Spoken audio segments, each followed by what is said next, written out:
Thank you for coming to this mandatory theater presentation. We are the Asian Theater Group. Yes. And this is our song.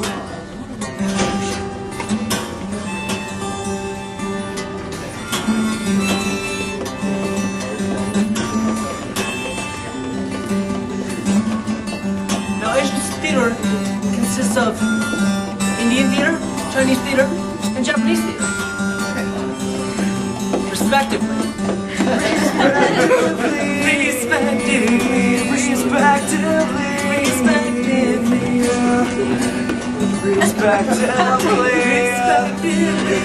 Now you might ask, well, what does Chinese theater consist of? Well, first, in the Shang Dynasty, you can see that at first there was drama, but that soon progressed, as is natural, to puppetry. Yes, puppets. Now there were two types of puppetry, Cantonese and Pekingese, which is southern and northern, respectively.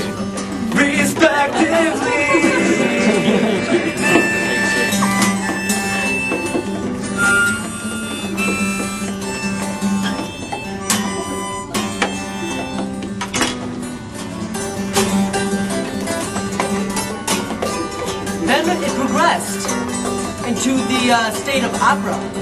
Opera. Which is not really theater. It's more of like a musical style.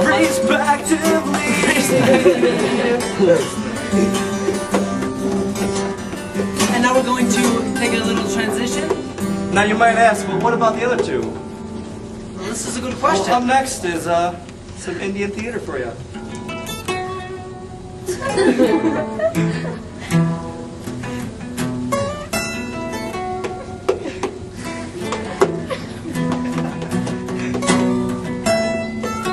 See, a lot of people don't know this, but Indians speak different language than us. It's a true story, let me tell you.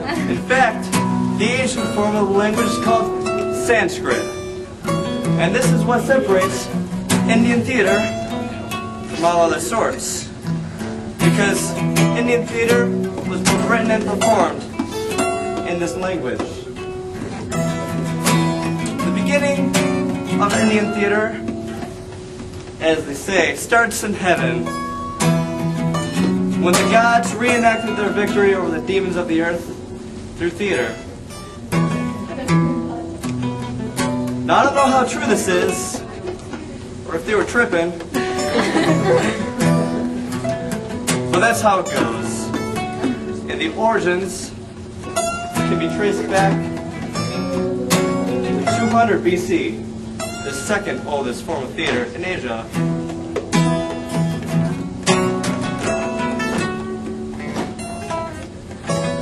Now you also might be wondering, what about the Japanese? Well, we're going to tell you.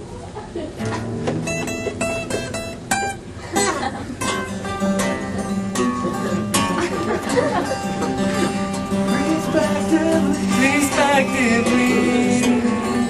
Let me just move this so you can see it. Moving the poster forward. Now, one of the earliest forms of Japanese theater was called no theater. Now, no theater had four main characters, you could say. One will be around right here. Shite, main character, Waki is the narrator. Sure is the accompanying role, and the Kyogin was a comedic relief. Now, the Shite often died during the course of play and came back as a ghost. I don't know why. After the breakthrough of No, he also had their form of puppet theater. I don't know why, because this happens nowhere else in the world, really. Now, puppet theater, I'm cutting him off. This is very important. Puppet theater is the only tie from Japan to the rest of the Asian theater. Believe it or not. The difference is, they call it Unraku. Unraku. Unraku. Unraku. That doesn't work. That doesn't work. But anyway, this was inspired by the Chinese, which gave them the idea. Now the Japanese is the third oldest group of the three theater sections of the Asian theater. It started in 794. 1794. Not 17. Oh, 7. I'm sorry.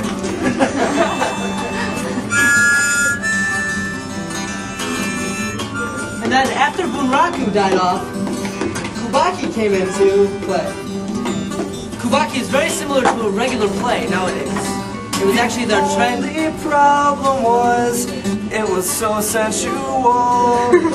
So many other women players sold themselves as prostitutes. This was banned by the government at the time. So only male players were allowed.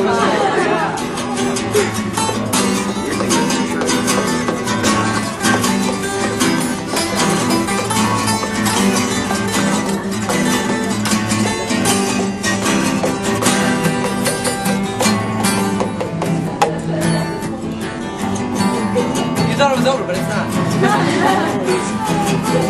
We still have an outro. Respectively.